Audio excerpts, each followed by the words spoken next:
Australia's frontier wars, the war, they tried to forget. What if I told you that one of the longest wars in Australian history was never officially declared? And for generations, many people were never taught it even happened. When Britain established its first colony in Australia in 1788, it claimed the land as its own. But the land was not empty. For more than 60,000 years, Aboriginal and Torres Strait Islander peoples had lived there, building cultures, languages, laws, and deep connections to the land.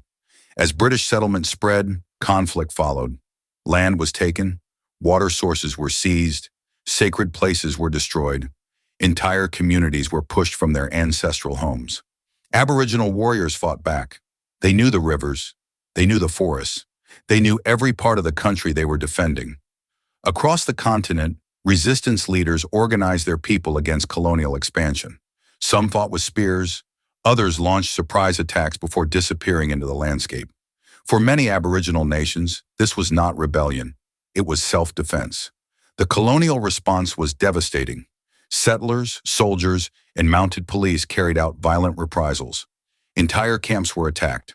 Men, women, and children were killed. Many massacres went unrecorded. Others were hidden for generations. Historians now estimate that thousands of Aboriginal people died during these frontier conflicts, while many settlers also lost their lives.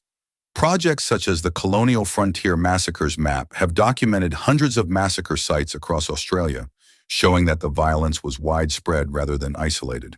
For decades, these conflicts were rarely described as wars. Instead, they were often presented as isolated incidents on the frontier. But today, many historians recognize them collectively as Australia's frontier wars, a long struggle over land, survival, and sovereignty that lasted for more than a century. The story is not only about violence, it is also about resilience. Despite disease, displacement, and generations of dispossession, Aboriginal and Torres Strait Islander peoples survived.